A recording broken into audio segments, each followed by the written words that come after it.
I just bought a bunch of plastic cups. I went to an event. I asked people to pay me $1, and when they get out, they give me back $1. I just want to understand if people are ready to do that, and they did.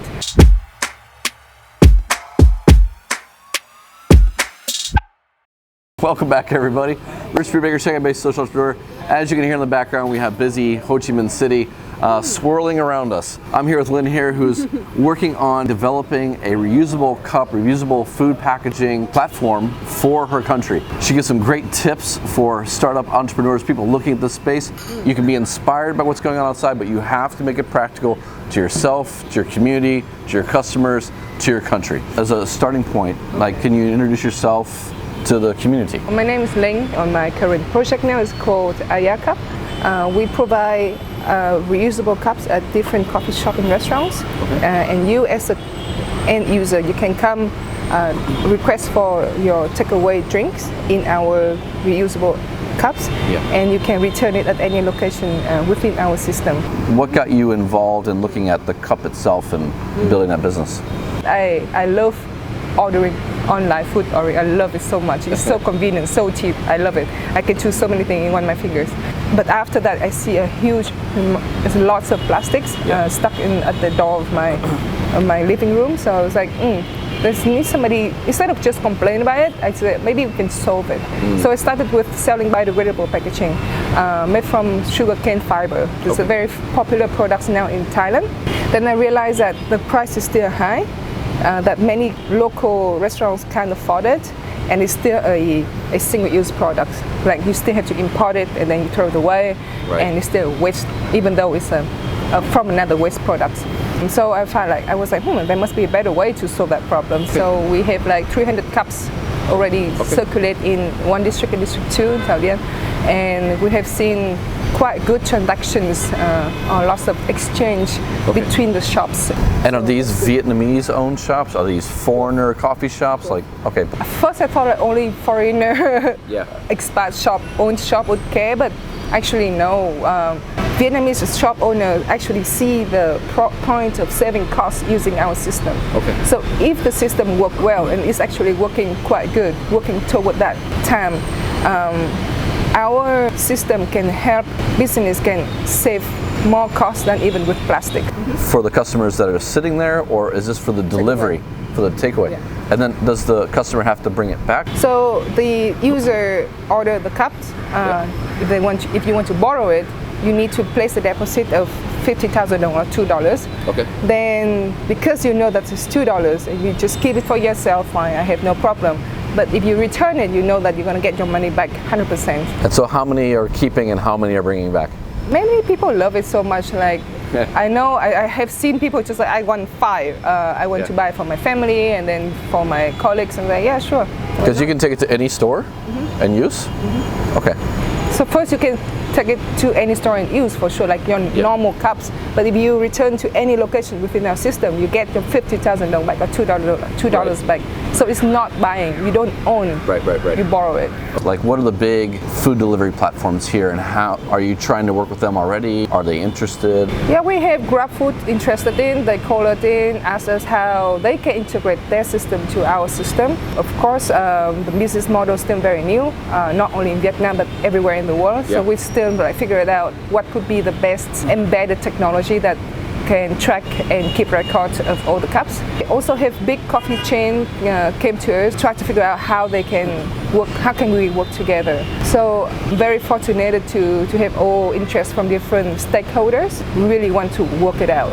Why? Like, is it because there's government regulation around food packaging coming, or because they see customers care, or they view it as their corporate responsibility? Like, what do you think is driving? I think it's 3 of all 3. But the most concern is that they also themselves as human or personal interest. They see that there's so many plastic that pushing out from their business. So they want to somehow reduce that impact that they have. Besides, I think in 2025, we also banned all single-use plastics, cups and straws and cutlery, which is a great sign. So hopefully by that time, we're already ready and we roll out our reusable system. Does your system need to integrate with their algorithm so that, say for Grab, for example, it shows you which restaurants have the reusable cup, and assuming only your cup exists in the market, like how will you overcome that challenge where they're ordering from, you know, the restaurant down the street? How will users know if your cup is there or your packaging is there for them to use? That's exactly what we are working on.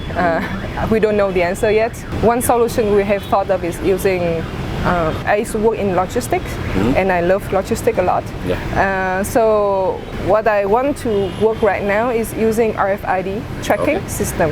And that will be more expensive. That will be a little bit scary, dangerous, because if you put that into microwave, your microwave is explode. So we had to even like find a better RFID tag that can be safe for my.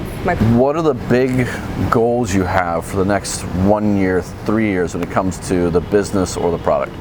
As we're growing, we see that maybe our first strategy just to go after food and beverage provider.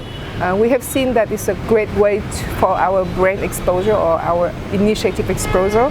However, in terms of tracking system is hard. So now we would probably switch a little bit to we go after universities where the traction is much more. For one area, we can do more impact. Then spread it out to different locations. Also, we wanted to create more workshops for students, especially like everybody knows about reduce, reuse, recycle, but nobody really understands why we're doing that. What is the condition of waste in Saigon? Like, who's responsible? Where does it go? Is there recycling, formally or informally? For what the government have and with the action they're doing a great job. I mean, very limited facility for recycling, very limited logistics technology to control all these picking up ladies, and I mean, for whatever we are doing, I think the government doing a great job. So, are you able to talk to the government about your project? Are they interested?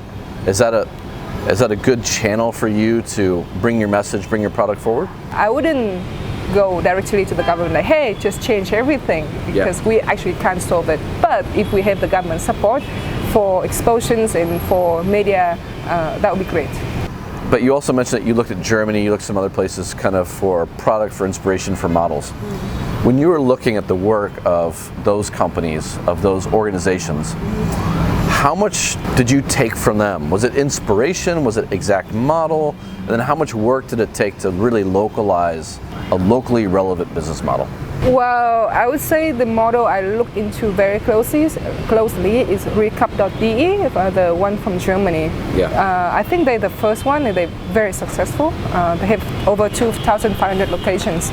So I was like, oh, this is such amazing people. You need to look it up. But when we applied it into Vietnam, the subscription model is not really here in Vietnam.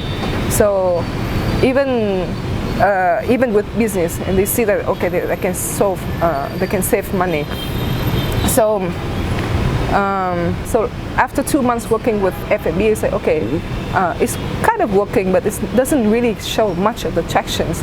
So that's why we like going to universities where we see that the youth is the one who ready to change.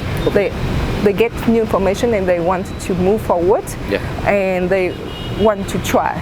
And then with working with students, you know, in the West, turtles, polar bears, climate change, extinction, these are very well-used narratives to engage Western universities, high schools, and younger. Does that work here, or do you have a different way that you find works better? This month, I'm gonna go to University of Economy. And I would assume that they all know about that. So what I want to introduce is that, hey, there's 3 billion people gonna get into the market in the next 20, 30 years. Resources is getting scarce. So why don't we just find a way to get the products of today as the resource of tomorrow, and we make money, profit from that. And that would be the way to catch the idea and the attention from students who in economy, right? Later on, if we have to go to school of University of Environment, then we have different message. As a social entrepreneur in Vietnam, what's the ecosystem? What's the energy like right now? being a socially minded or mission driven entrepreneur in Saigon? I would say I didn't even know the term social enterprise until last year. Okay. I just see opportunities everywhere. I don't want to be part of the problem. I want to be the problem solver. Some of my friends I know also have social enterprise company. It's moving forward. It's in the good signals. And even with any entrepreneurs on enterprise, I think the most important thing is how we survive. Yeah, at the end of the day. Okay. You're still early in your process, but you were pretty clear about how you got started 2 years ago. If you were talking to another young entrepreneur, young female founder, what are 3 tips, tricks, hacks, whatever, on how to get started? Everyone has a great vision, right? Like my vision is to change. There's no single-use plastic in the world, so that's my vision. But then when it's come to the first action, then think super small and super efficient. Like what could be the best thing now with only $20 and you can just start it. So what I did is that I just bought a bunch of plastic cups. I went to an event and say, hey, how about I just rent you these cups? I ask people to pay me $1, and when they get out, they give me back $1. I just want to understand if people are ready to do that. And they did. So find the best thing, the cheapest thing to do, show that your idea actually works in the very small and makes like a tiny amount of money from it. Then you see that, oh, people, you get motivation to go further because the way is really long, very long. That's the first tip. The second tip is because startup is about thinking ahead, 5-10 years ahead. So many people you talk and share the idea around you don't understand, and they don't understand what you read before, what information you absorb before. So when you explain it to them, they're like, why? Nobody would care.